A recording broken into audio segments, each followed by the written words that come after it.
Genial.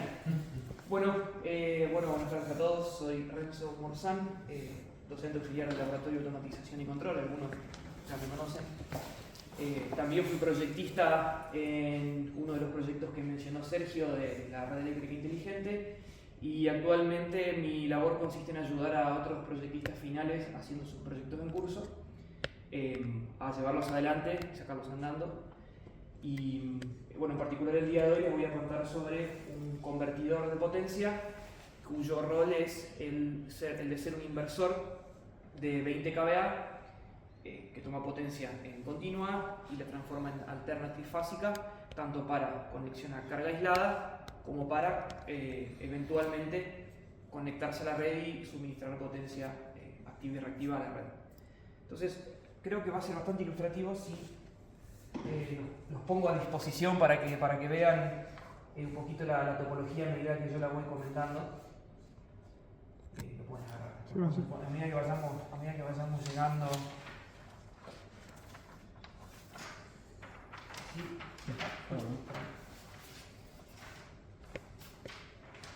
Por ahora posiciónense, yo diría que en el primero, en el más sencillo, y después pasamos al otro, y después pasamos al diagrama de bloque grande. Bueno, pero antes, créditos a quien corresponde. Entonces, la red eléctrica inteligente es iniciativa del Laboratorio de Automatización y Control. El proyecto final lo está llevando a cabo un alumno, Gonzalo Ramírez Sengoku, que bueno, lamentablemente no pudo asistir hoy, porque él podría darles inclusive mucho más detalle del que podría darles yo. Él está bien fino en absolutamente todos los detalles. Yo estoy en un rol más de acompañamiento y de pruebas. El director es Daniel Alba, que lamentablemente falleció, quien fue, digamos, la persona no solo en este proyecto, sino en todos los otros proyectos de potencia, encargado de idearlo junto con Sergio y demás docentes, y de elaborar los primeros esquemáticos, o sea, el primer esquema a nivel general, como puede ser la figura más simple que ustedes ven ahí, y el dimensionamiento general de todos los componentes costosos del proyecto.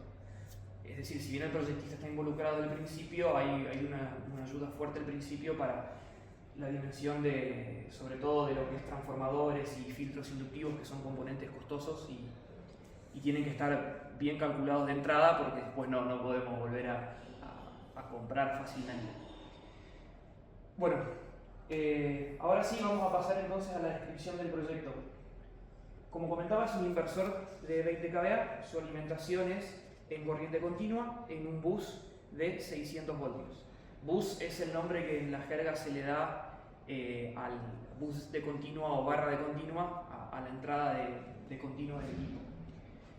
En este caso, la forma más visible de verla, que vendría a ser el capacitor o fuente de continua a la izquierda del esquema más simple.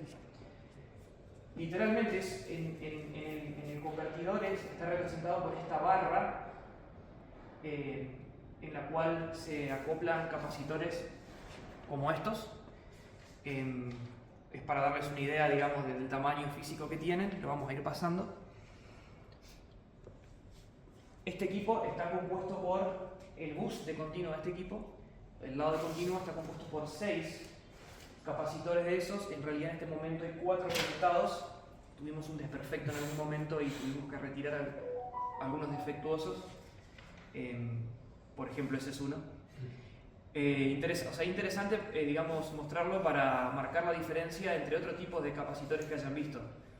Este es un capacitor que tiene que soportar una vida útil muy prolongada, que es electrolítico, por lo tanto va sufriendo un desgaste en el dieléctrico a medida que su vida útil va transcurriendo. Piensen que los convertidores de potencia suelen estar conectados a veces 24/7, y en el caso de fallar hasta pueden observar que tiene una válvula cerca de los contactos, es como un redondito cerca de los contactos eléctricos.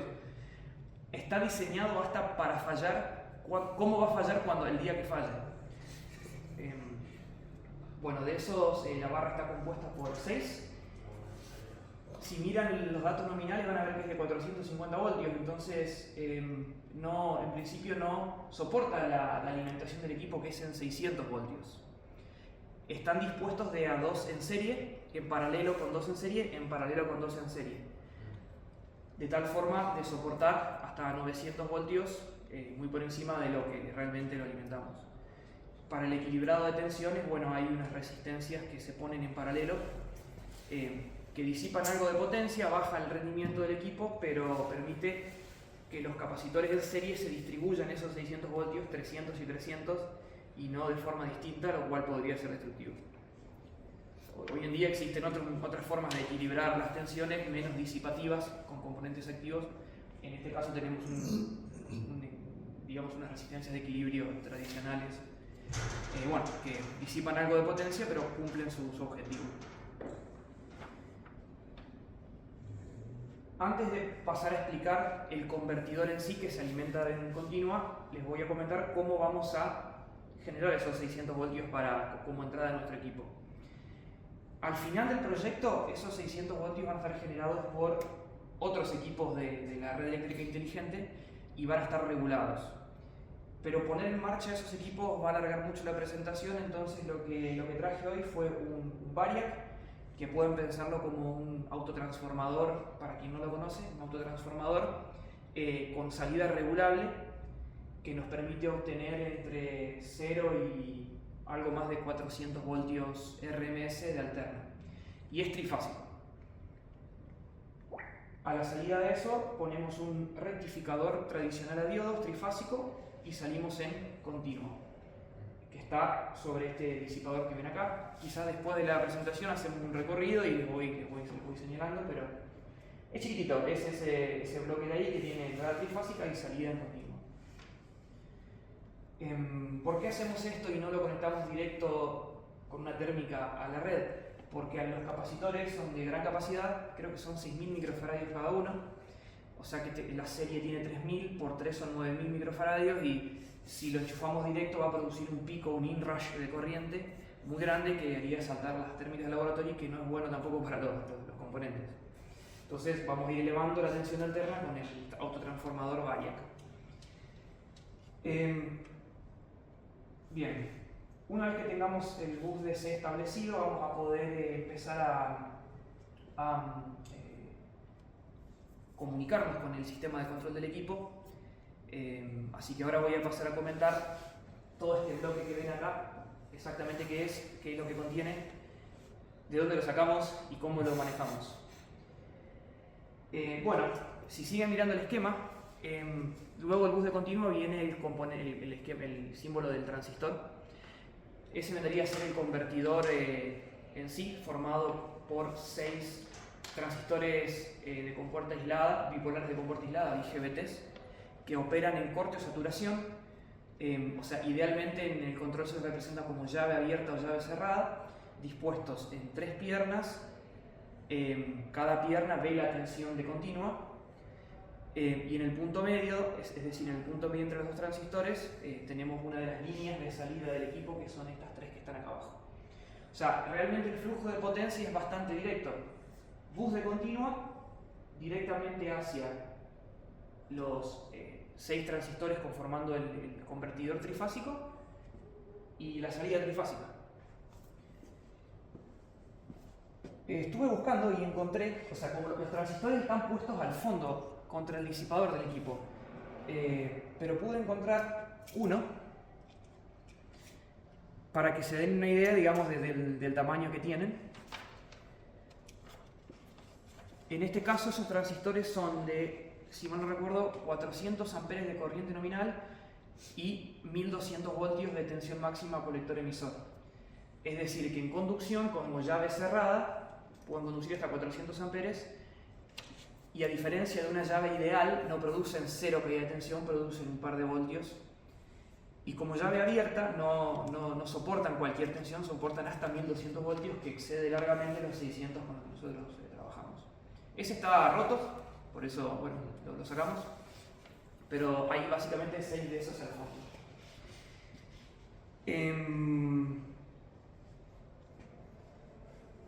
Bien, esos transistores, muy breve, al no ser llaves ideales, requieren cierta circuitería adicional, que quizás lo habrán escuchado los snabbers nombrar, para que cuando abran y cierren, las corrientes que se encuentren circulando, si bien van a encontrar un camino, otros caminos a través de los diodos que suelen estar en antiparalelos, en paralelo pero apuntando para el otro lado que los transistores, eso demora un tiempo en entrar en conducción. Entonces bueno, hay unas placas que se encargan de permitir el paso de la corriente hasta ese momento.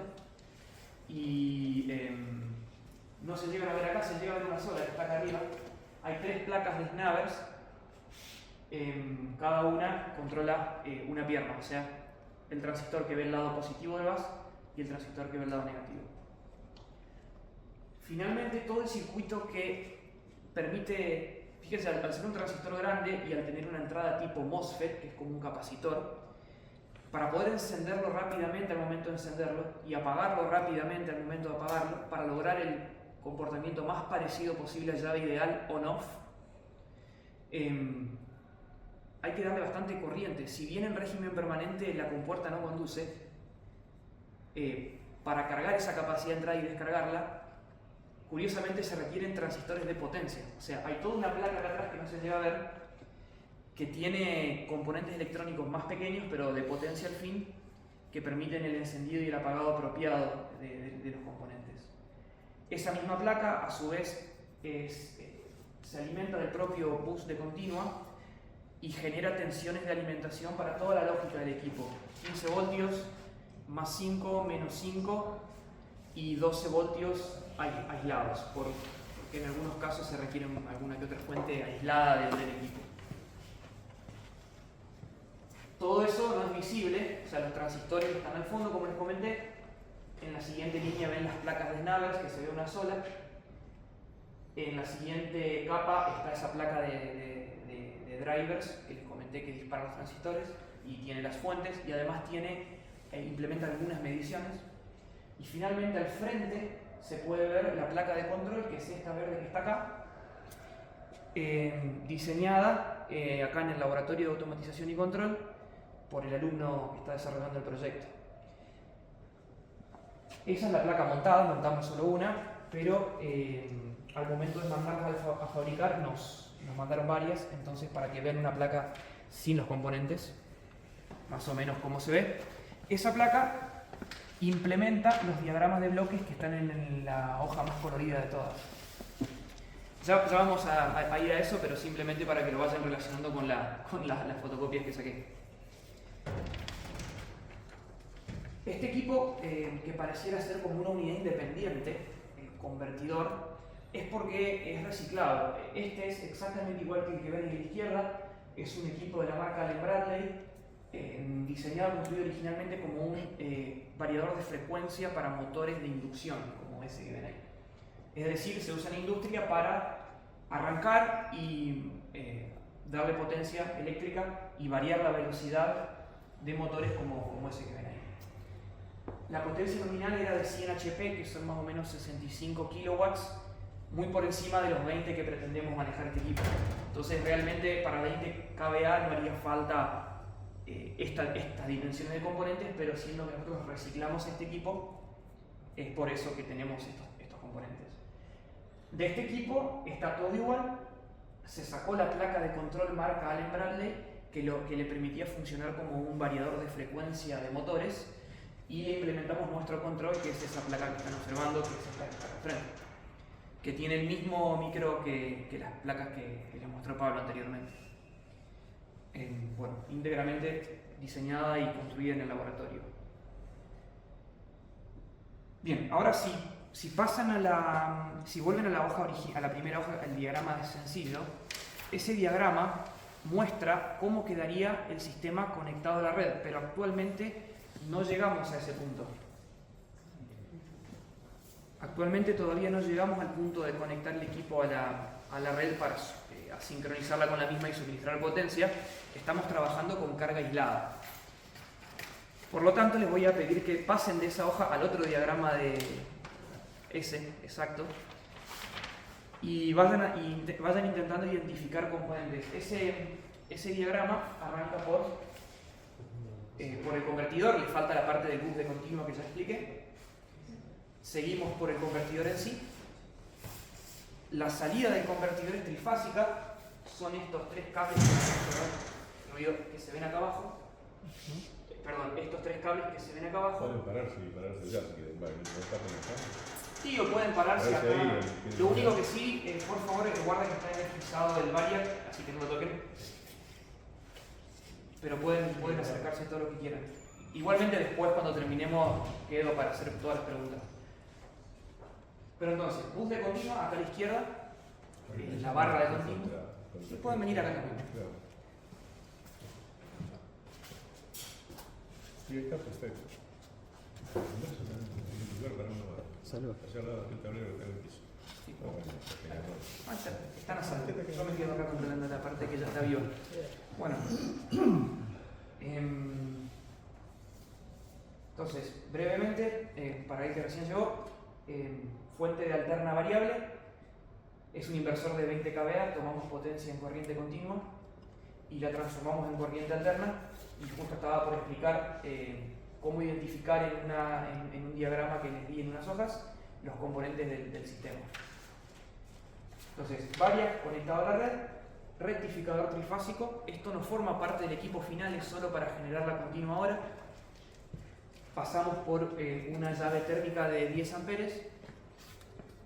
Qué grande, Pablo.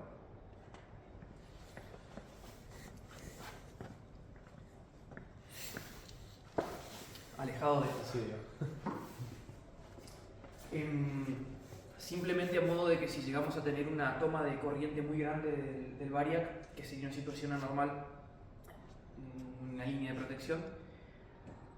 Otro interruptor que lo estamos trabajando como llave bipolar, si bien tiene 3 polos, no es una llave apropiada realmente para corriente continua, es tripolar para corriente alterna, pero bueno, la usamos para en caso de urgencia, desconectar rápidamente el bus de continuo del equipo, la entrada de continuo del equipo del variac. Tenerla acá a mano, porque después el variac se enciende desde el tablero de adelante y si llegara a haber una contingencia, lleva tiempo ir hasta allá, entonces lo podemos desconectar rápidamente de acá. Entonces salimos con la continua, vamos a las borneras de entrada de continua del equipo. Originalmente el equipo tenía un rectificador, que no sé si no tendré las partes acá, pero las buscamos. O sea, recuerden que este equipo es un variador de frecuencia que se alimentaba de la red de alterna. Entonces tenía un rectificador a tiristores, cuyos bloques iban por acá en la parte inferior y generaban la continua que carga el bus de continua. En este caso la continua ya la tenemos y entramos a unas borneras y vamos directamente al bus de continua. El bus de continua se encuentra conectado, o sea, tiene una topología muy particular con las barras de esa forma. No soy experto en diseño de barras para manejar grandes potencias, pero hay una explicación, digamos, a por qué se hace así. Tiene que ver, creo que, con inductancias, minimizar inductancias parásitas y proveer disipación. Las placas proveen mayor superficie para una dada sección transversal que un conductor cilíndrico. Pasamos por los transistores, las piernas transistores que están atrás, salimos.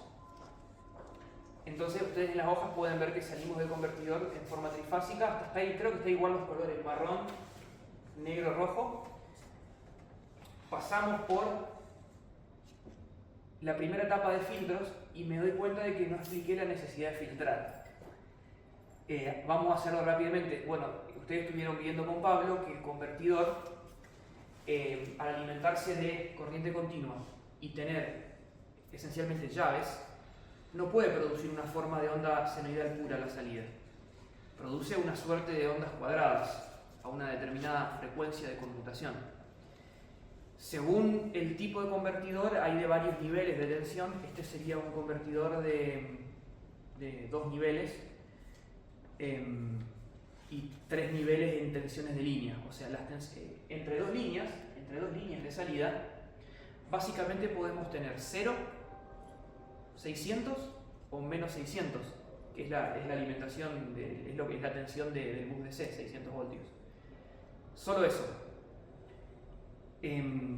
Al al conmutar en alta frecuencia, modulando una senoidal, un sistema trifásico de senoidales de 50 Hz equilibrado, que ya vamos a llegar a la parte de control, cómo se logra eso, siguen siendo ondas cuadradas.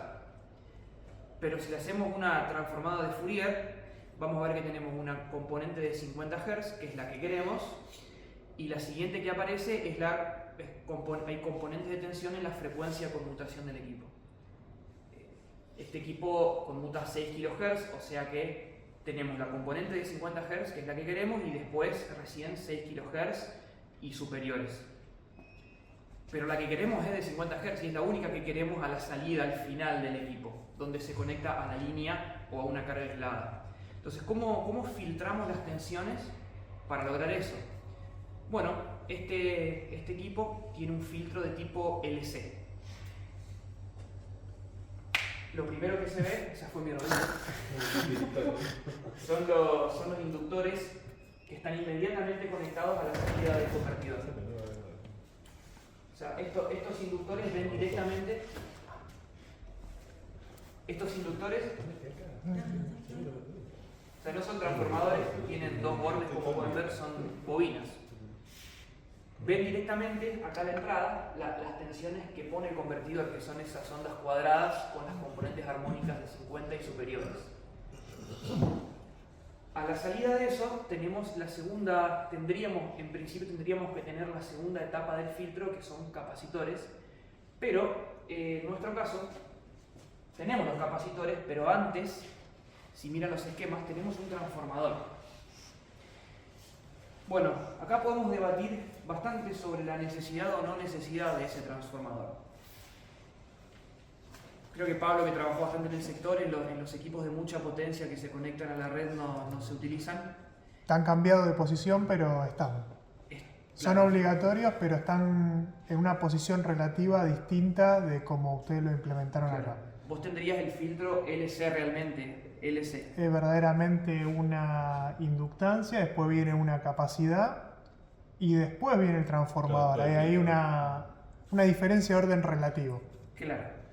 Bueno, en este caso tenemos el transformador, cuyo propósito es el mismo que mencionó Pablo, que es un transformador de aislación. O sea, no es un autotransformador, esto, digamos, desvincula galvánicamente. O sea, si bien la vinculación magnética está, es la idea del transformador, pero eléctricamente no está vinculado la carga aislada o la red al convertidor.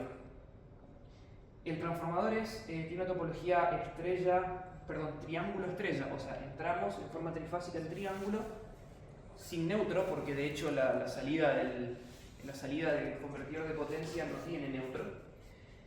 Pasamos por los inductores de filtro, entramos en triángulo al transformador y salimos en estrella con neutro. Y de paso tenemos una pequeña elevación de tensión.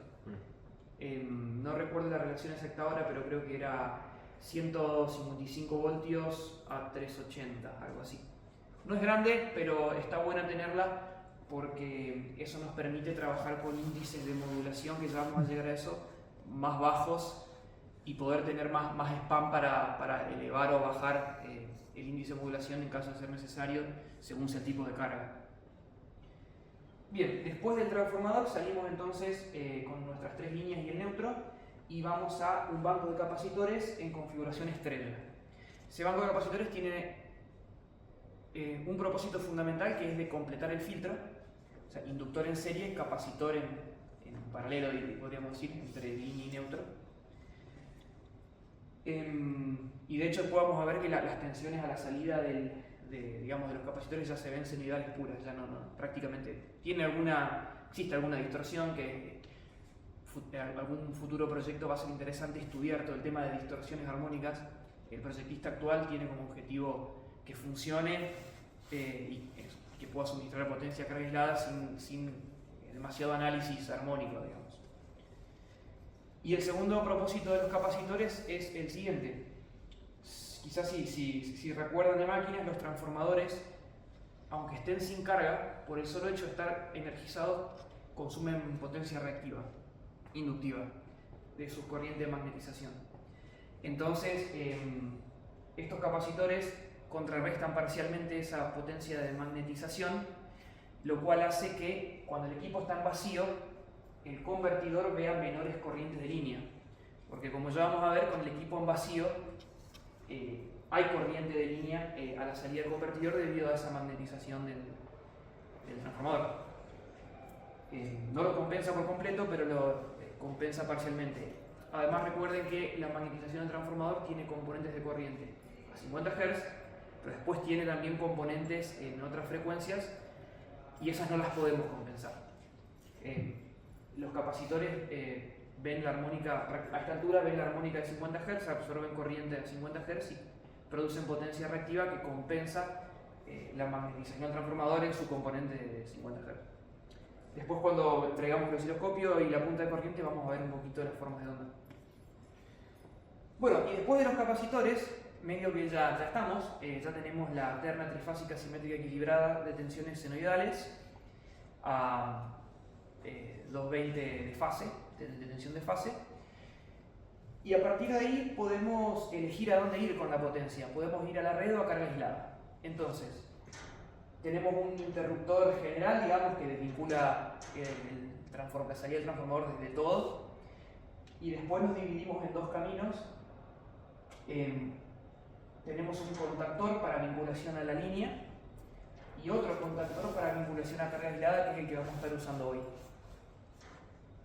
El contactor que sale a carga aislada directamente después viene a un último interruptor que tenemos de habilitación de la carga. Y el contactor que sale de la línea pasa primero por unas inductancias que fueron puestas para pruebas preliminares, como para tener una reactancia inductiva que limite una posible corriente de corto. Si hacemos algo muy mal y se genera un cortocircuito en el equipo, habían diseñado estas inductancias para limitar esa corriente de corto, pero en la realidad no deberían estar. O sea, cuando todo funcione bien no deberían estar, y de hecho, si bien no llegamos a ese punto, en otro equipo más chico nos causaron algunas dificultades para que el control funcionara bien cuando estamos conectados a la red. Pero simplemente hoy no van a entrar en juego de ninguna manera. De hecho, no voy a conectar una línea, esto no juega ningún rol y este contactor no cierra. Vamos a trabajar a carga aislada. O sea, este interruptor cerrado, eventualmente cierra este contactor y yo cierro a mano esta última llave térmica. La carga aislada en sí es ese tablero que voy a presentar luego. Bien, vamos con tema control y tema mediciones. Actualmente el equipo no está implementando ningún lazo de control, funciona a lazo abierto. Genera la terna trifásica de tensiones utilizando un tipo de modulación vectorial. Creo que en los apuntes del curso distinguen entre la modulación clásica senoidal, donde uno compara un ambiente de sierra a la frecuencia de conmutación que uno desea con una forma de onda senoidal, y eso genera las señales de disparo para los elementos de potencia. Bueno, no es el caso de este equipo. Este usa un esquema de modulación vectorial que surge de un análisis justamente propio del concepto de modulación vectorial, donde uno analiza los estados de las llaves y qué tensiones puede generar con eso. Lo han visto. Lo han visto, por eso sí. No voy a andar en detalles, pero usamos ese esquema que tiene algunos beneficios. Entre ellos, si mal no recuerdo, es mayor aprovechamiento de luz de continua. Es decir, para la misma tensión de entrada en continuo vos podés generar una máxima componente de 50 Hz más grande que con modulación senoidal. Sí, un 15% más o menos, para que tengan una idea.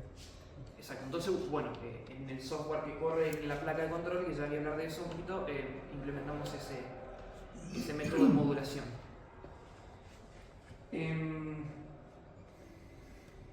Bien, eventualmente cuando esto, no eventualmente, ya mismo, pero más importante aún, cuando esto funcione conectado a la red, tenemos que poder medir todas nuestras variables de interés, que son tensiones y corrientes en todos lados, básicamente.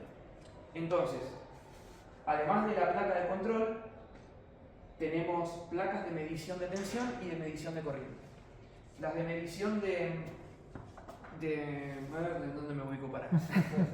Bueno, vamos, un palito. La de medición de tensión son estas dos. que tienen unos pequeños transformadores que en rigor de verdad no son TV, transformador de medición de tensión, son transformadores que generan de 220 a 5 voltios para alimentación de pequeñas plaquetas, pero a fines prácticos son lo suficientemente lineales en el entorno que a nosotros nos importa y son económicos. Entonces, como verán, por ejemplo, esta placa mide la tensión del secundario. De hecho, acá llega la tensión del secundario, neutro y las tres fases, y salimos con una versión escalada mucho menor. O sea, cuando hay 220 RMS en el secundario, salimos con 5 voltios de RMS acá. Lo mismo para esta, solo que esta mide la tensión de línea. En el momento en el que nos conectemos a la línea va a haber que sincronizarse y ver la amplitud de la tensión de línea en ese momento. Entonces tenemos otra placa igual para ver las tensiones de línea que ingresan acá. En este momento esta placa no va a jugar ningún rol en nuestra prueba. Y después tenemos mediciones de corrientes. Tenemos una medición de corriente a la salida del secundario antes de los filtros capacitivos. Y tenemos luego dos mediciones de corriente, una en la vinculación a la red y una en la vinculación a carga aislada. O sea que lo único que vamos a usar ahora es la que se vincula a carga aislada. Las placas de corriente tienen unos transformadores, estos sí son transformadores de medición, serían como los TI que se ven en mediciones, con la diferencia de que la salida no es nominalmente 5 amperes como para conectar un instrumento de aguja en un panel, sino que son 1000 a 1 o 2000 a 1, inclusive tenemos en algún lado 2000 a 1. O sea, la corriente de salida es 1000 veces menor que la que circula por los conductores. Y están diseñados para poner en el secundario una resistencia y producir una caída de tensión que después sea medible por nuestro control. Bueno, y acá se ven ejemplos de esas plaquitas que también mandamos a hacer, son mucho más simples que la de control. Medición de corrientes creo que es, y medición de tensiones. Lo único que tienen son los transformadores o TI. Los TV, se debería llamar TV, pero bueno, no son estrictamente TV, pero los TV y los TI, y en el caso de los TI están las resistencias de prestación que producen esa caída de tensión medible. Además no se puede dejar el TI abierto, eso ya lo recordarán. Y en el caso de las de tensión hay unos divisores resistivos porque 5 voltios sigue siendo bastante para ir al control. Finalmente, la última placa diseñada aquí es la del control de los contactores. Los contactores para pegar o despegar tienen bobinas de 220 voltios. No las podemos manejar desde el control directamente, tenemos que hacerlo a través de relés, o sea, otros interruptores mecánicos más pequeños. Y esos relés sí están manejados por el control. Entonces aquí tenemos otra pequeña placa que se conecta al control y que pega y despega los relés, que a su vez pegan y despegan los contactores. Y bueno, finalmente, algún detalle más sobre la placa de control y después le damos marcha con la carga aislada, que la voy a ir comentando a medida que lo energicemos. La placa de control tiene bastantes cosas, porque piensen que tenemos y pueden mirar la hoja exactamente la que tiene el esquema de bloques, digamos. Los esquemáticos electrónicos son varias páginas y afortunadamente el alumno que está trabajando le hizo un diagramita de bloques para verla más fácil. Tiene un sector de alimentaciones porque la Control Car se alimenta a 5, pero los operacionales para medición se alimentan a 3,3. Y después toda la parte de mediciones, es decir, todas las mediciones que hablé recién terminan convergiendo a canales de medición, que son los que están ahí en celeste. No sé si han trabajado con microcontroladores, pero eventualmente usamos conversores analógicos digitales para medir las formas de onda que capturamos con los transformadores, los TI y los TV. Y todo el control, o sea, el microcontrolador que usamos tiene conversor analógico digital de 3 voltios, o sea que no podemos meterle menos de 0 o más de 3, entonces, pero estamos midiendo magnitudes alternas centradas en 0, entonces esos canales de entrada producen toda una adaptación de señal incluyendo un offset de 1,5 voltios, como que el cero del control estaría en 1,5 voltios, por así decirlo, que lo vamos a ver cuando conecte el osciloscopio.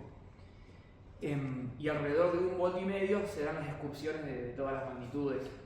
O sea que en el programa que después corre el microcontrolador se le resta ese 1,5 voltios para el cálculo. Bueno, esos son entonces alimentaciones, la placa de control, todos los canales de medición, que son 16 canales, porque tenemos 6 mediciones de tensión, 9 mediciones de corriente, ahí tenemos 15, y la última es la medición de tensión de ese bus. El control puede ver la tensión si bien no la controla, le es impuesta, el control puede ver la tensión del bus DC.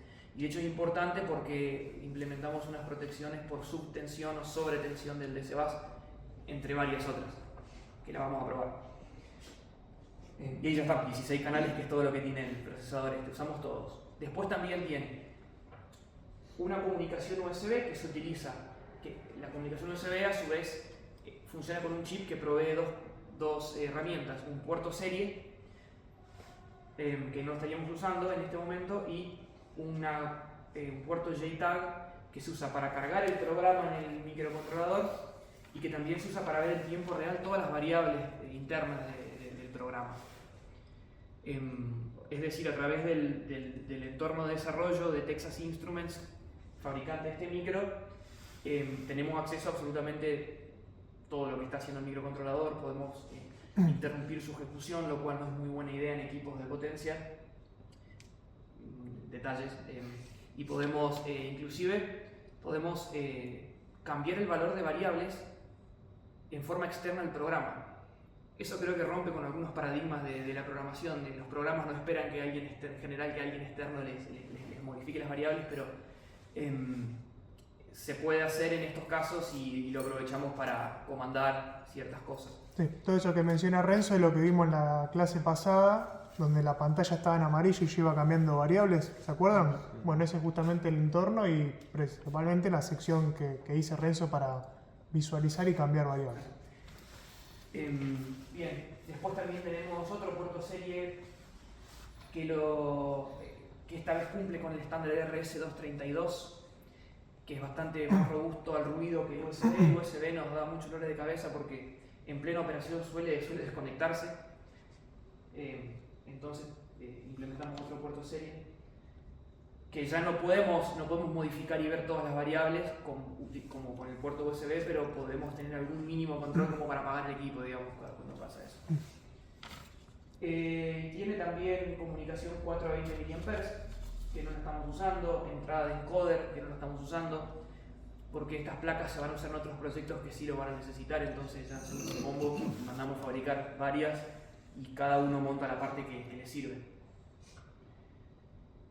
Y bueno, y finalmente, obviamente el conector que da a las placas de drivers, que es la que dispara los transistores, los IGBT, y a su vez trae alguna que otra medición y trae la alimentación para la placa de control.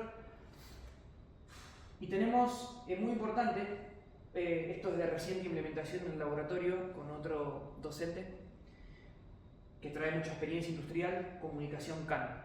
Y eso es lo que nos va a permitir correr un software tipo SCADA, que es el que están viendo ahora, para controlar de forma un poco más, eventualmente cuando esté terminado el SCADA, de forma un poco más robusta y profesional que utilizar el entorno y la comunicación JTAG. Eso es para desarrollo, digamos.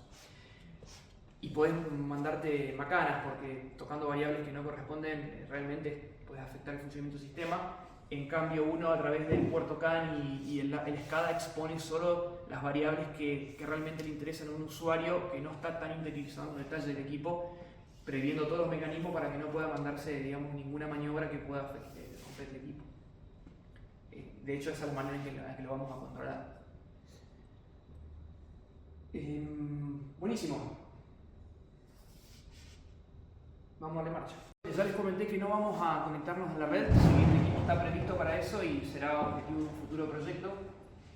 Y de hecho, ya teniendo experiencia con inversores o con convertidores más pequeños, debería se traslada el conocimiento y uno espera que salga tanto relativamente fácil. Nunca suele ser el caso, pero tenemos esa experiencia en eso, debería poderse.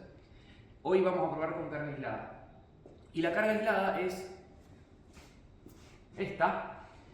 Es un tablero que tiene cargas RLC. Las cargas resistivas son las que están arriba en estos compartimentos, porque no la podemos poner adentro, tienen que disipar, entonces están arriba. Es una carga trifásica, está en estrella, y hay 6 resistencias que se pueden ir agregando en paralelo, en pasos de 50 vatios. Podemos ir desde 50 hasta 3000, creo que era 3000 y algo, un múltiplo de 50.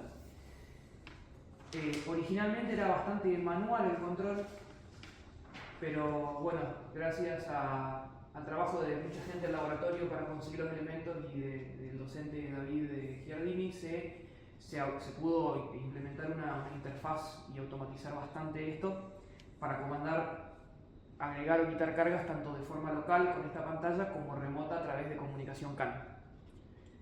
No lo tengo hecho como para conectarme por CAN a la PC, pero podríamos comandarla del banco de cargas desde la PC. Bueno, vamos acá adentro. Las otras 2 puertas son gemelas, así que no vale la pena mostrarlas. Las cargas resistivas son entonces 6 resistencias que se pueden ir agregando y están arriba. Cargas inductivas, también se ven 6 inductores, esos 6 de abajo son inductores, misma filosofía, se puede ir agregando o quitando inductancia. Y debería haber 6 capacitores, pero bueno, debido a una cierta escasez de componentes, por el momento nos robamos 3, los usamos allá, los que les mostré en el equipo, pero ya los vamos a reponer. Es que los buscamos y no conseguimos exactamente los que necesitábamos, y bueno, por cuestión de que realmente no estamos probando todavía con carga capacitiva y el apuro de poder poner en marcha aquellos, bueno, utilizamos los de esta, pero misma historia, serían 6 condensadores que se pueden agregar en paralelo entre sí, en la cantidad y combinación que uno quiera. Digamos, ¿cuáles son las llaves que permiten conectar o desconectar R, L o C en paralelo? Son estos relés de estado sólido. Básicamente estos componentes son como interruptores mecánicos, pero son de silicio. Y pueden ser comandados eléctricamente por el control que ya les voy a mostrar, que está acá adentro. Si ven el puntito rojo encendido es porque actualmente pueden pensar que esto es una llave cerrada, y si no, es como una llave abierta. Entonces, por ejemplo, yo voy a llevarlo a carga 0. La línea de arriba son las resistencias, o sea, en este momento estoy cambiando las resistencias. 6 interruptores apagados, no hay carga resistiva vista por el equipo. La carga más pequeña, 50 vatios. Otra resistencia, 100 vatios. Las 2 anteriores en paralelo, 150 vatios. 200, 250, 300, 350. Y así hasta completar la mayor, que es creo que de 1600. Y la misma filosofía, por ejemplo, para las inductancias. Entonces, de esta manera yo a través de la interfaz puedo fácilmente cambiar la carga. Y para controlar todo esto, hay un PLC en comunicación CAN, que no lo vamos a usar en este momento, pero hay un PLC. Y no hay mucho más para comentar sobre esto. Muy bueno. La verdad que nos facilita. Cuando yo hice mi proyecto, esto no existía y bueno, las cargas ya estaban compradas, entonces teníamos que maniobrarlas, cablearlas y maniobrarlas manualmente. Pero por ejemplo, para el proyectista actual ya es un gran avance poder decir, me conecto a una carga trifásica y la manejo de forma sencilla de una interfaz, está todo hecho. Está muy bueno. Buenísimo, seguimos, vamos con las pruebas. Esta es la parte que todos vinieron a ver. Voy a proceder de la siguiente manera. En este momento está energizado el variac, pero no tenemos tensión continua en el bus DC. Voy a darle un poquito al variac, ver que genere salida, muy poca, levantar la térmica que nos vincula al bus DC en baja tensión, para que la corriente inrush sea pequeña. Levanto con el variac hasta llegar a unos 300 voltios.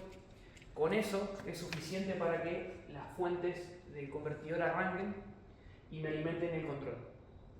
Una vez alimentado el control, vamos a cargar el programa. Este es el entorno de desarrollo del programa, donde el proyectista escribió el código. Hay un montón de consideraciones sobre buenas prácticas de cómo programar en general y cómo programar estos microcontroladores, que bueno, por ahí exceden esta presentación, pero si a alguien le interesa, bueno, lo podemos ver en otro momento. Cargamos el programa, lo corremos, van a poder empezar a ver las variables y después directamente, una vez que vemos que funcione, pasamos al SCADA, a la pantalla que estaba antes, y lo comandamos desde ahí. Hasta ese momento no va a estar generando nada, simplemente va a estar comunicado. Bueno, es más fácil ir haciéndolo. Entonces, en este multímetro pueden ver la tensión del bus DC. Voy a pasar para el otro lado. Quedó al revés por cuestiones de cableado, pero más o menos cuando yo llegue a 200 voltios van a ver que arrancan unas luces, significa que las fuentes arrancan. Me vinculo, levanto tensión. Bien, estoy más o menos en 300 voltios. Las luces indican que ciertas fuentes están andando. La de 5, 3,3, menos 3,3, etc. Es una indicación rápida de que está en marcha. Verifico el software ya está compilado. Vamos a verificar que tengo comunicación USB porque suele fallar eso. Es más, ya preventivamente voy a desconectar y reconectar el puerto USB de la placa de control. Cargamos el programa. Va a llevar un ratito.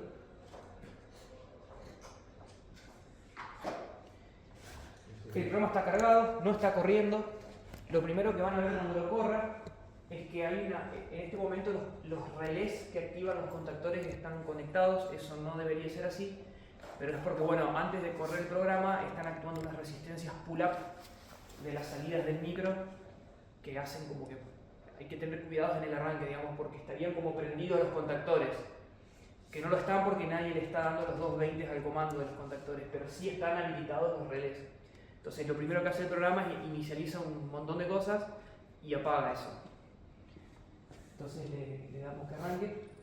Ahí está, apaga los contactores. Y bueno, esto acá lo que se puede ver son algunas, no todas, las variables declaradas en el programa y cómo algunas están actualizando valores. Eso indica que estamos midiendo. Por ejemplo, creo que ahí abajo una de las últimas es la tensión del DC bus, del bus DC, que está en 300. Pero bueno, ya recuerden que hay 16 mediciones y después hay varios estados digitales que representan protecciones por hardware. Ya vamos a ir sobre el tema de protecciones, extremadamente importante. Pero bueno, estamos andando. Entonces, a partir de ahora, si bien podría, no lo vamos a comandar desde acá, vamos al SCADA.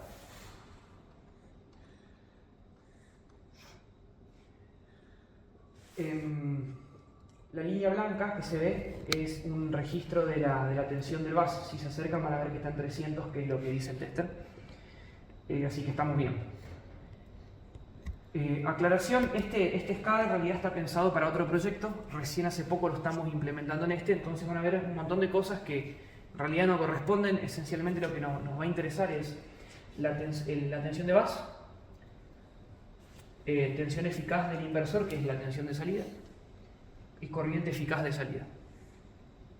Las potencias, el índice de modulación vectorial y el estado del sistema. Este error no le den artículo, en realidad no hay error de comunicación, si no, no estaríamos viendo nada, son cosas que tenemos que ir, está en desarrollo, tenemos que ir arreglando.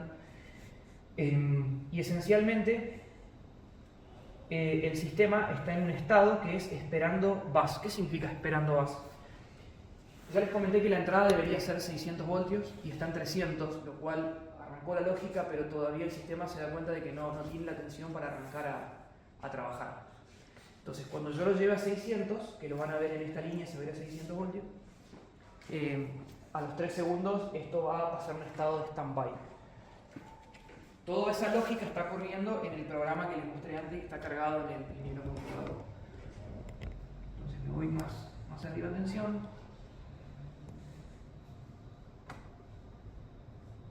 Ya en 3 segundos deberían ver que cambia de estado. Espero que así sea. Listo, stand-by. Hasta ahora, entonces, tenemos la lógica corriendo, tenemos suficiente tensión en el bus, no arranco nada porque yo todavía no lo comandé. Verifico que tengo el interruptor general abajo, pero que todavía tengo el interruptor de carga cerrado, lo voy a mantener así por ahora, ya lo puedo arrancar bajo estas condiciones. Entonces, selecciono lazo abierto de tensión, bien, y arranque. Y eso que se escucha es, esencialmente son ruidos mecánicos que vienen de los inductores que las pequeñas componentes, las grandes componentes de tensión y los resultantes pequeñas componentes armónicas de alta frecuencia lo hacen vibrar a esa frecuencia de vibración.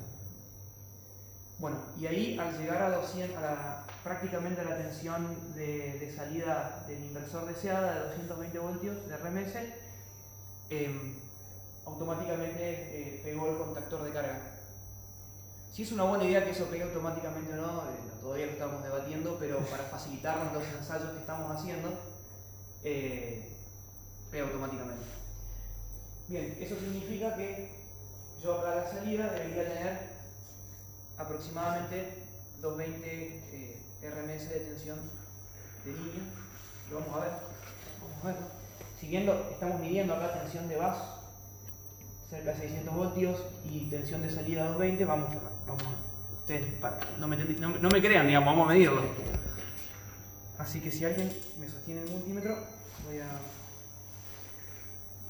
mostrarlo y yo con cuidado mido la salida.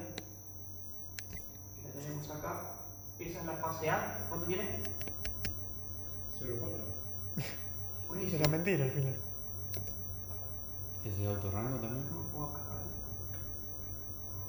Son 600 igual. ¿Cuánto tiene? ¿De alterno o de continuo está? El multímetro, digo. Acá está el continuo, pero... Ah, cuidado. Está bien entonces. Para mediciones. Puede pasar. ¿Cuánto tiene? 40. Éxito. ¿Y acá? 220. Estoy midiendo en el lugar equivocado.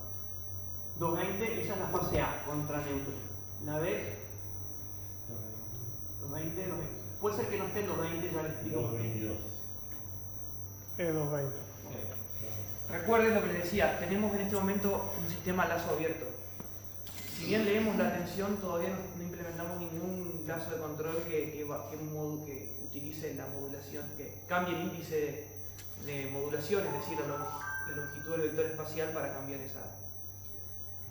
esa tensión. De hecho, el índice de modulación es algo que yo puedo tocar acá. Está en un valor de 71,5% del total, digamos 0,715 sobre 1. Y si yo lo subo, puedo ir más arriba. Por ejemplo, si pongo 0,75, el sistema va a ir, debe ir llevándolo. ¿Lo tomó? A ver. Parece que sí. Ahí está, ahí lo tomó. 230. Vamos a medir de nuevo rápidamente. Que efectivamente es un control de la subida. Voy a medir una sola, pero debería haber algo más de 230. 232. Vamos a volver al valor original y vamos a cargar el tipo.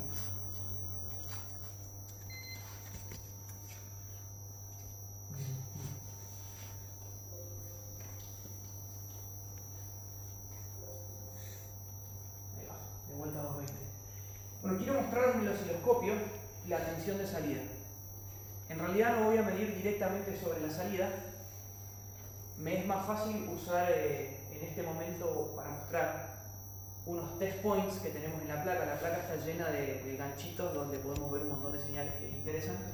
Y tengo una puesta en la salida de lo que sería uno de estos canales de medición, o sea, donde entra la tensión del canal, donde entra realmente la tensión. El canal A tiene 220, va a la placa que tiene los TV, digamos, los transformadores de tensión, baja una tensión menor de RMS, ingresa al canal de ADC, a la adaptación de señal del canal correspondiente, y yo acá a la salida estoy viendo exactamente lo que ve el micro, lo que ve el control. Es decir, va a ser una tensión sinusoidal de amplitud proporcional, pero mucho menor a los 220 que tengo realmente, centrada en 1,5 voltios, que era la referencia del cero, digamos, de la lógica. Entonces, estoy en el canal que no es, por eso no se ve nada. Ahí va. Bien, entonces si ven, el canal 3, el 0 está acá donde está mi dedo, la flechita, 500 milivoltios por división, en 1,5 voltios está centrada la senoidal, que tiene una amplitud que, créanme, coincide con el escalamiento que nosotros tenemos previsto para el canal. Hay bastante ruido. En realidad el ruido, esta cantidad, esta nube que se ve de ruido no está presente en la tensión de salida, sino que es la colita esta del osciloscopio forma un lazo bastante grande, y al haber corrientes hay campos magnéticos y nos genera cierto ruido en la medición. Si usamos la colita más corta del osciloscopio, y que es muy puntual, no se ve tanto ruido. Pero ciertamente que el ruido es un problema en estos equipos, y de hecho que toda la masa del control está puesta a tierra, y eso así tiene que ser, y de hecho si no es así nos trajo muchos disparos de protecciones espurios. Bueno, vamos a habilitar la carga, que quiero ver que esté en 0. Perfecto, no hay carga. Listo. Y vamos a conectar la pinza amperométrica, no pinza, si sería la punta de corriente del osciloscopio, 100 milivoltios por ampere. O sea que estamos en 100 milivoltios, una división es 1 ampere. Y lo voy a conectar a la línea A, o sea, a la línea que corresponde donde estoy midiendo la tensión. Es decir que cuando yo... Dios, bastante ruidoso. Pero va a ser lo suficientemente ilustrativo. Cuando yo le empiece a pedir corriente,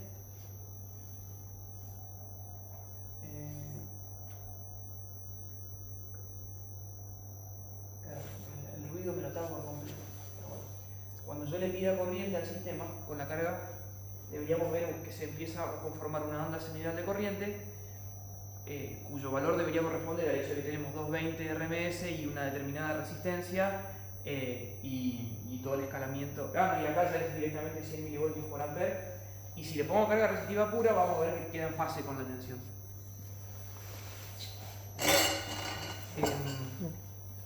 Y noten algo, antes de empezar a darle carga, noten que tenemos más o menos 602 voltios en el bus de continua, y creámosle a esto, está bastante calibrado, 222, 221 de RMS de salida por fase.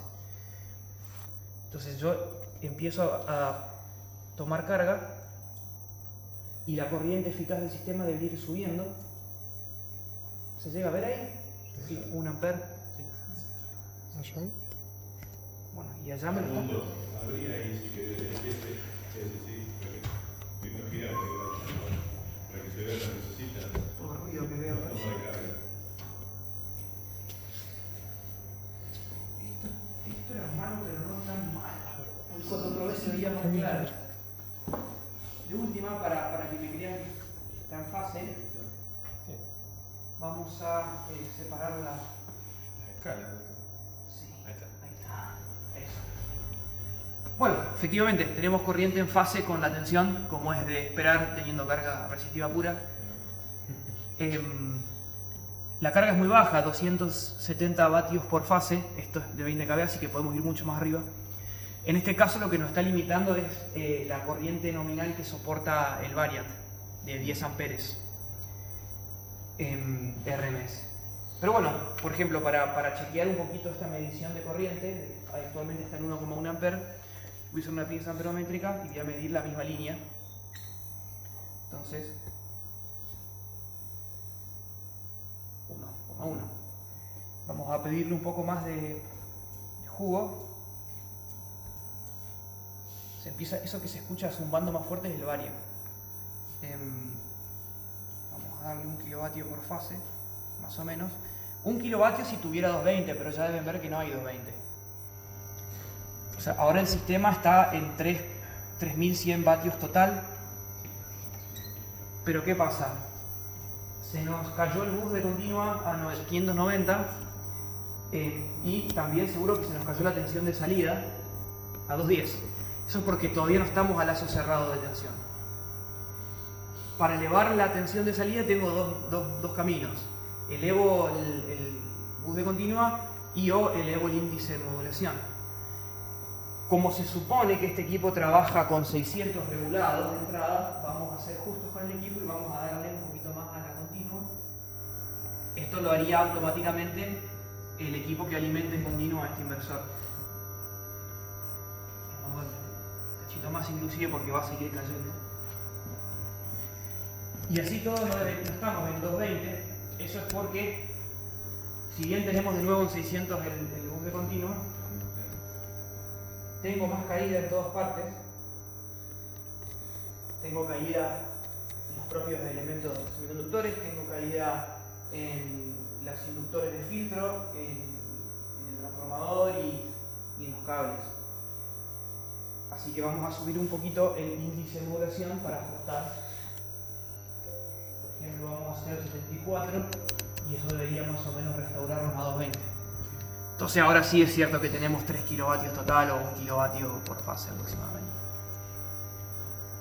Bueno, y ahora le puedo agregar carga inductiva. ¿Qué es lo que esperamos ver?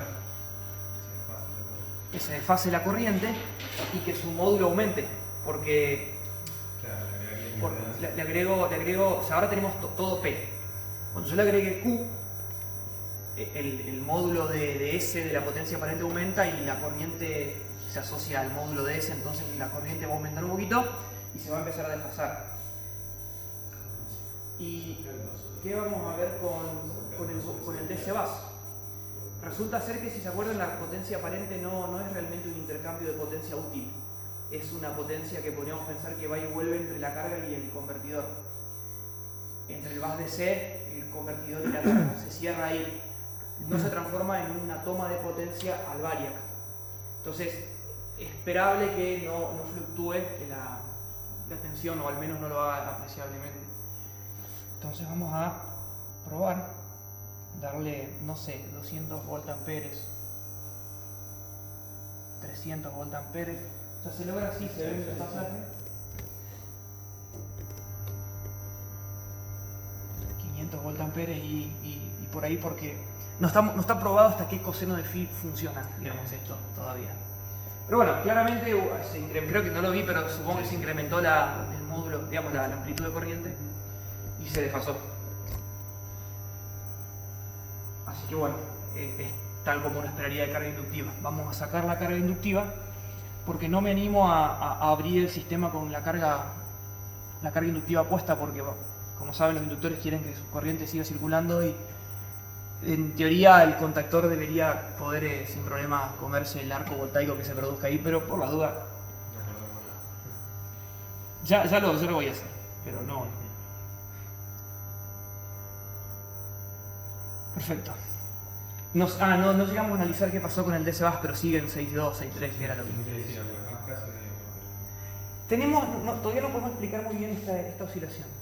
O sea, recuerden que estamos alimentados por un rectificador trifásico de 6 pulsos por ciclo, porque es trifásico, entonces son 6 pulsos por ciclo más. Podemos ver, o sea, la salida del rectificador es esto. Son 6 pulsos por ciclo.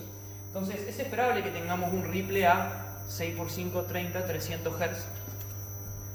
Digamos, como estamos cargando el bus DC a 300 pulsos de corriente por ciclo, es esperable tener un Ripple a 300 Hz. Pero eso creo que no tiene nada que ver con eso que observamos ahí.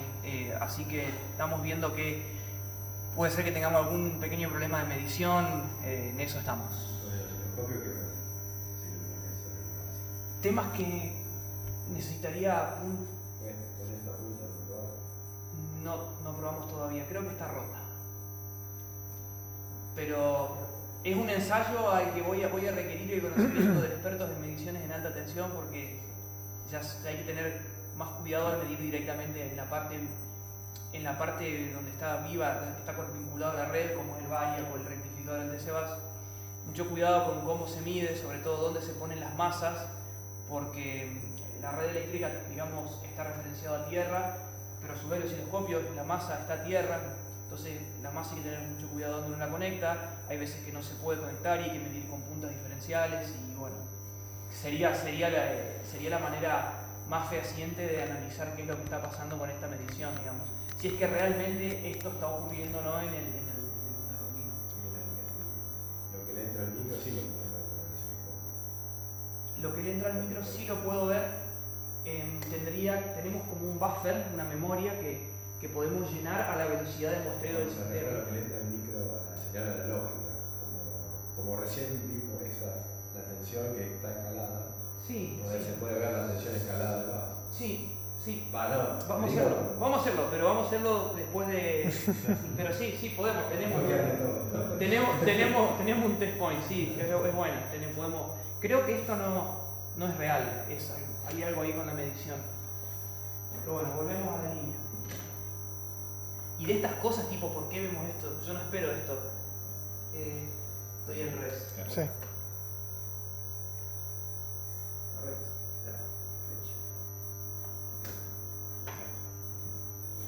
Bien. Esto de que más o menos todo coincide con lo que esperamos es porque ya lo tenemos, a esta parte ya la tenemos estudiada, pero es lo más, de hecho es prácticamente imposible que uno lo diseñe, lo arme y salga andando así de una todo perfecto. No, es todo por etapas. Y eso me da pie para la siguiente prueba, que es la prueba de una protección. Porque justamente, como dijo Pablo hoy con su equipo, cuando uno trabaja en el papel con el modelado matemático y después en MATLAB o el software que sea con las simulaciones, que es importantísimo, digamos, la valiosa información que te da y que después te ahorra tiempo al momento de hacer las cosas en la práctica. Si el número no te da el papel o si diverge algo en la simulación, no pasa nada. Ahora, en la práctica, digamos, algo se termina quemando y es costoso, lleva tiempo conseguirlo, comprarlo es caro, y pueden, a raíz de, por ejemplo, un módulo de estos que se falla demasiado catastróficamente y le entra 600 voltios al control, puede quemar un canal de disparo del propio transistor y un dolor de cabeza de semanas arreglar eso. Nos pasó. Por eso nos pasó 2 o 3 veces. Aprendimos por las buenas y también por las malas de que tenemos que tener protecciones y que anden y que estén chequeadas. Sin eso literalmente no se puede trabajar, es imposible, haces todo con miedo y eventualmente en algún momento algo se va a romper. Descartado.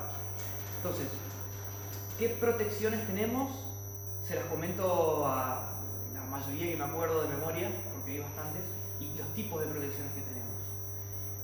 Tenemos protecciones por hardware, que son las protecciones, llamémosle de verdad, que no dependen del software del microcontrolador.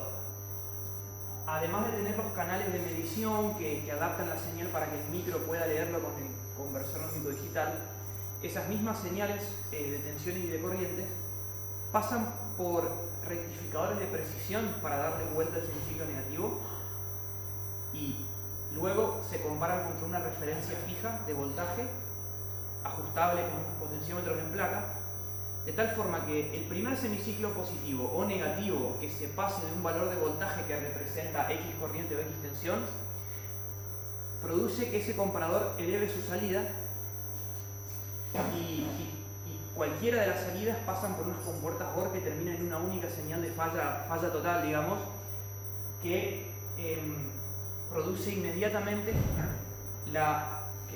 que deje de modular el microcontrolador y que se abran los contactores.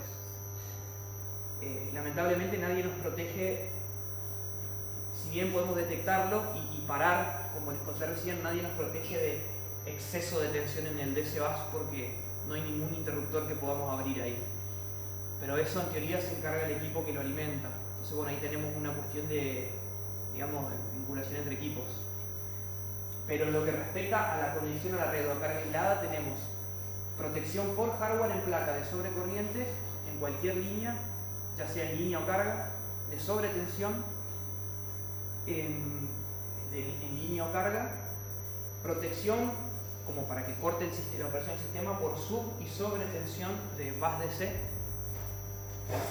Si bien no podemos actuar sobre la tensión del bus, podemos parar nuestra operación. ¿Qué más? Desaturación del IGBT, de los interruptores. Estos son los transistores, creo que no lo habían visto. Esto es, el convertidor está compuesto de transistores de este tamaño, digamos. 1200 voltios, 400 amperes. Si uno de estos entra en falla por algún motivo, por ejemplo, o bien el circuito que lo dispara, no lo dispara bien y no enciende bien, ¿qué pasa si por ejemplo el transistor no encendió bien y está en zona activa? Cuando cierra el transistor no cierra bien y produce una caída de tensión mayor a la que debería y estaría disipando mucha potencia. O bien si el transistor está roto y uno lo dispara, el transistor no enciende directamente y entre colector y emisor aparece una tensión que no es de 1 o 2 voltios o una tensión baja, aparece una tensión alta. Entonces, el control es una protección muy importante. El control, cuando dispara un elemento, uno de los 6 IGBT, luego va y lee la tensión colector emisor. Y si no es lo suficientemente baja, eso es indicativo de una falla importante en el convertidor de potencia. Y eso también converge a esa misma señal de falla general que termina por hardware cortar todo. Bien, además de las protecciones por hardware, que son la línea de defensa principal, el software también incorpora, ya que medimos valores instantáneos, podemos ver formas de onda, incorpora algunas protecciones por valores instantáneos de tensiones o corrientes superiores a un umbral aceptable y también protecciones más que protecciones, digamos una limitación, porque en realidad es por software, pero bueno, no sabría cómo llamarlos, pero en definitiva, si medimos valores mayores a lo que esperamos en condiciones normales, por software podemos generar ese corte general del sistema. Tanto para cualquier corriente como para cualquier tensión. Estoy pensando si... y alguna más. Creo que también hay... No recuerdo si le pusimos sobre temperatura. Creo que no nos dieron los canales de ADC. Pero bueno, tenemos ambas líneas, tanto por hardware y software. Ahí lo tenés en amarillo, me parece que es el de temperatura.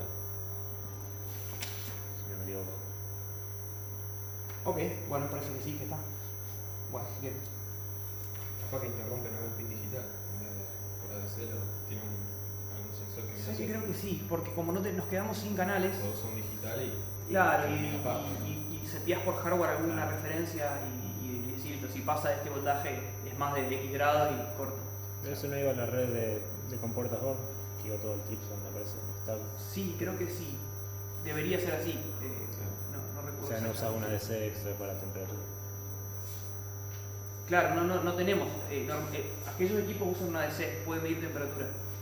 Si mal no recuerdo, el nuestro no puede porque nos quedamos sin canales de ADC. Creo que hicimos lo que comentan, exactamente. Bueno, y acá podemos hacer una parada normal del sistema, que es apretar stop. ¿Por qué no? Vámonos. Bueno, abrió contactor. 630, se me fue un poco la tensión, la vuelvo a 600.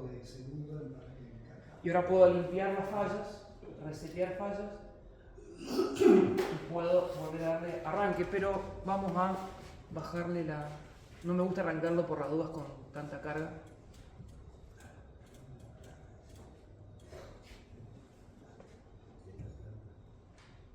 Y en teoría ya está en stand-by porque tenemos suficiente tensión.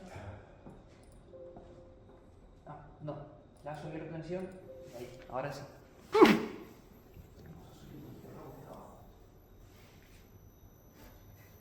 Bueno, y ahora vamos a probar una protección. Protección, digamos, por software, porque tocar los valores allá en placas es complejo, ya están calibrados. Vamos a darle marcha, poner un poquito de carga. Voy a bajar la tensión y cuando estemos en 520 aproximadamente debería cortar solo. Bueno, vamos a ponerle, no sé, 1000 vatios por fase.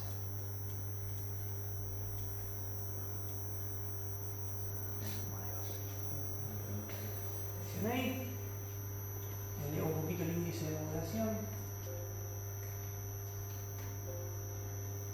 Ya se ve como apenas se llega a ver, pero se eleva la amplitud. Lógicamente, cuando yo bajo el índice de modulación, cuando hay lazo cerrado de tensión, la tensión RMS de la salida va a bajar. A índice de modulación constante, si bajo el DC bus, baja la tensión. Entonces la voy a ir bajando. En un punto debería abrir solo.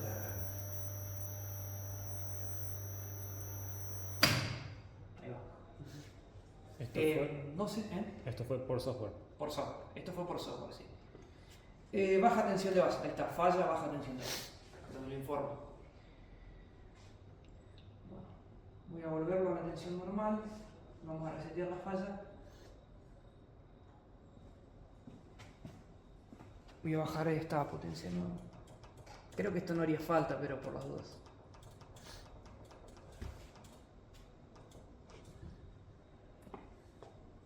Vamos a bajar el índice a 0,715, creo que era lo normal, cuando está en vacío. Reseteo de falla, la sobretensión, no le gustó. Sí le gustó. Bien, tuvo una demora. Ahí se ve cómo va elevando lentamente. Podríamos hacerlo más rápido. Trigger está medio loco por el ruido. Che, Renzo, el índice de modulación que vos ponés ahí 0.72, 0.75, ese sería el tiempo de aplicación de los vectores activos. ¿Cómo lo definen ustedes el índice de modulación vectorial? ¿Tenés una métrica de cómo lo...? Porque nosotros cuando vimos la clase pasada vimos, bueno, aplicamos cierto tiempo un vector activo, después cierto tiempo otro vector activo. Y creo que cuando el índice es 1 prácticamente no tenés vectores nulos, ¿puede ser? Probablemente sea así. Sí, o sea, la respuesta es no lo sé, pero estamos usando la macro de Texas. Ah, bien. Es la macro de... o sea, acá hay un montón de... Como este micro está pensado para estas aplicaciones, el fabricante de Texas tiene un montón de librerías ya para implementar la modulación senoidal o la modulación vectorial, mediciones, inclusive las transformaciones de Clark y Park que habrán visto para pasar a los dominios transformados alfa, beta o de Q, los PI, PID, PLL y demás. Nosotros usamos el modulador vectorial de Texas tal como es. Lo único que le agregamos creo que es un bloque nuestro extra de software que evita que el software quiera poner un índice de modulación mayor a 1.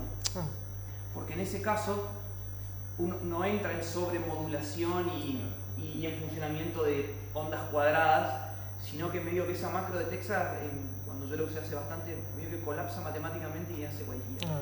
Entonces, bajo ninguna circunstancia hay que darle índice de modulación mayor a 1. Ahora, exactamente, sabemos fehacientemente que el índice de modulación termina haciendo lo que supuestamente tiene que hacer, que es incrementar o reducir la amplitud de la componente fundamental de 50 Hz generada a la salida. ¿Cómo lo hace? Si mal no recuerdo, era con los tiempos muertos, pero tendría que ponerme a estudiar de nuevo. No, te preguntaba porque pensé que la habían hecho ustedes la macro, la modulación vectorial, y como nosotros no llegamos a aplicarlo verdaderamente en un programa, por eso te preguntaba, porque probablemente sea 72% de la tensión del bus que vos quieras generar, por ejemplo, no sé. Entonces, por eso te preguntaba si tenían alguna definición de qué es 0.72. O sea, sería el 72% de la máxima amplitud senoidal. El 72% de la máxima amplitud senoidal de la componente de 50 Hz que podemos obtener. Que si ustedes se acuerdan, lo habíamos visto en el hexágono, había dentro un círculo. Bueno, sería ese el círculo Es que... el círculo del inscrito 100%. en el hexágono. Digamos. Exacto. Eso sería el 1. Eso sería el 1, está bien, listo. Estamos con un vector un poquito más corto. Por eso, ahora sí. Bien. Pues, no, yo pensé que preguntabas exactamente a dónde, en qué bloque de software entra y qué hace. No, más que nada como era para eso. ver que... O sea, ¿qué es 0.72? O mejor dicho, ¿cuál es el 100 o el 1? Pero cómo funciona exactamente ese software de Texas, lo leí hace bastante tiempo, ahora no recuerdo, pero implementa un esquema de modulación vectorial y si mal no recuerdo usa el esquema simétrico. Sí, el que vimos en clase acá con ellos. Creo que usaba ese. El de vectores pasivos simétricos, sí. Vectores pasivos simétricos, exacto. Creo que era ese. Pero bueno, ¿qué significa? Significa eso. En este caso estamos generando una amplitud de tensión de salida que es un 72% el máximo que podríamos generar dado el boom de DC que tenemos. Bueno, y ahora vamos a ver si podemos hacer que actúe una protección por sobrecorriente. De nuevo, una protección de las de software, no de las reales que están ahí, que están calibradas para 20 kVA, digamos, son más de 30 amperes, creo que eran más de 30 amperes. Para saber, para hacer que actúe, perdimos comunicación con... ¿Ven? Acá ya perdimos comunicación por USB, pero la comunicación CAN sigue funcionando. Era una idea. Quiero ver en cuánto dejé ese valor porque lo había bajado para poder llegar con la carga. El CAN está pensado para ambientes así ruidosos. Que no se te desconecta como el USB. Claro. Sí, o sea, el USB lamentablemente en algún momento se desconecta, pero el CAN no, funciona bien. Está pensado para Sí, cosas. sí. Claro, es un protocolo de comunicación industrial y no recuerdo las especificaciones, pero sí. Trabaja una tasa de bit creo que mucho más baja, pero tiene pares diferenciales, más tensión, entonces como que se banca el ruido pero muchísimo más. ¿Qué tensión tiene el USB? ¿El USB? ¿Cuánto tiene? Como 3,3. 5 o 3,3. Sí, 3,3. El USB, sí. El USB. El CAN también igual, pero al ser diferencial estaba más preparado para esto. Sí, yo me acordaba que era poca El tensión. USB también Se la baja. tiene data más y data Sí, menos, sí, pero, pero- los niveles tan bajitos, los umbrales tan bajitos de tensión. Aparte no lo pensaron para tolerar ruido. el USB. Claro, no está, el USB está pensado para aplicaciones de usuario en PCs domésticas, Claro. alta transferencia de datos, o conexión de impresoras, o dispositivos, digamos, de hogar, no para un convertidor de potencia. Pero bueno, ahí va. Vamos a darle carga y en algún momento, cuando llegue cerca de 8 amperes, debería, quizás antes, debería cortar solo. Sin un corto. Sí, importante, el tema de las protecciones, cuando uno las implementa, ¿cómo las prueba? Bueno, las probamos siempre a valor reducido, a seteo reducido, es decir, si realmente lo máximo que soporta mi equipo son 32 amperes, no la probamos a 32 amperes, bajamos el comparador en el hardware o el valor de comparación en el software y verificamos que cuando estamos midiendo el valor de comparación actúe. Y eso te da confianza de que cuando lo vayas elevando de valor va a funcionar. Bueno, esto de arriba. Lo voy a ir midiendo acá, ustedes lo ven ahí. En algún momento le voy a subir el bus porque va a caer.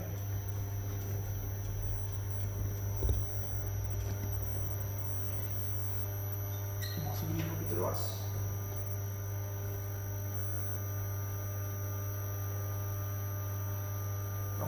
Vamos a darle extra porque sé que sigue cayendo. Acá también.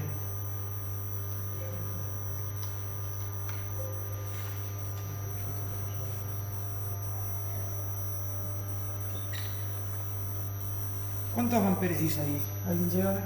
4. 4,7. Funciona. 5. 5,5 creo acá. 5,7. Sí, 6. 5,9.